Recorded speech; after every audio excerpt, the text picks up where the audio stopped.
Ito na ang dahon natin ng sili. Ayan, ready na tayong magluto. Ayan, linisan muna natin.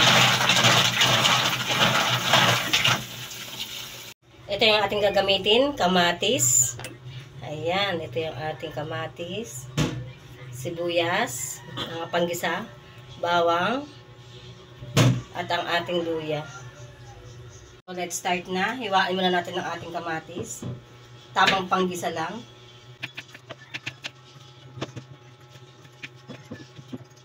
Sibuyas.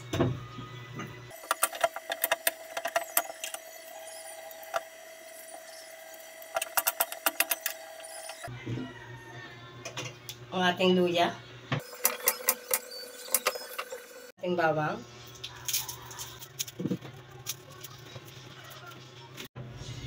Balatan natin ng ating bawang. Tapos hiwain natin ng maliliit.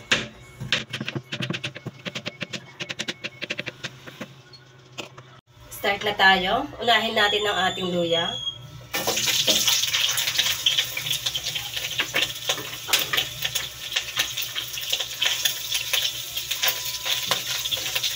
Next ang ating sibuyas.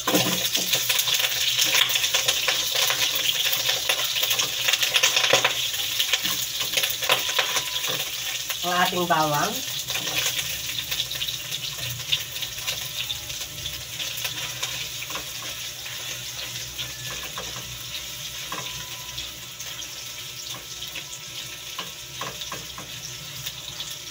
Next itong ating huli, kamatis.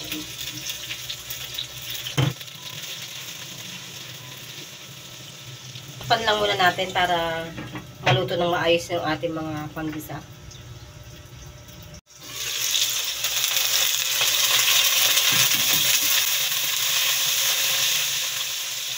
Ayan, okay na. Kaya isasag na natin ang ating tahong. Ayan.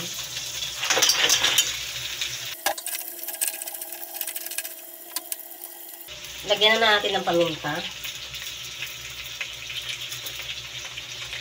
Tsaka asin.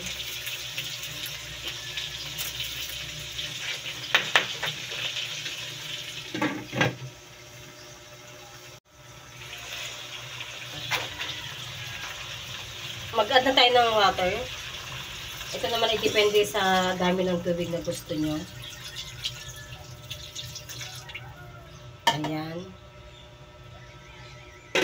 Habang pinapakuluan natin ang ating tahong, ito, linisan muna natin ang dahon ng sili. Isa-isahin natin tanggalin.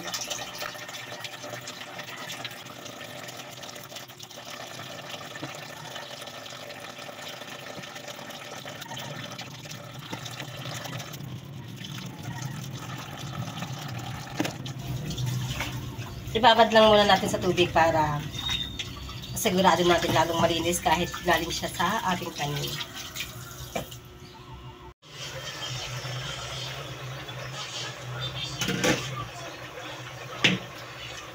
Pwede na natin ilagay ang dahon ng sili.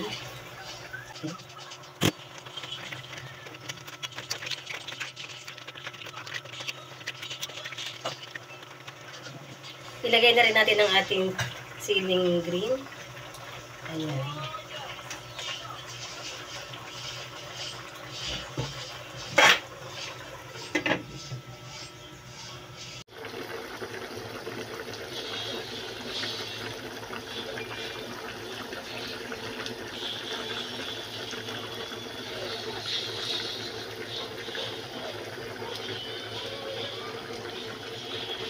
Ito na ang ating masarap na tahong for lunch. Kain po tayo.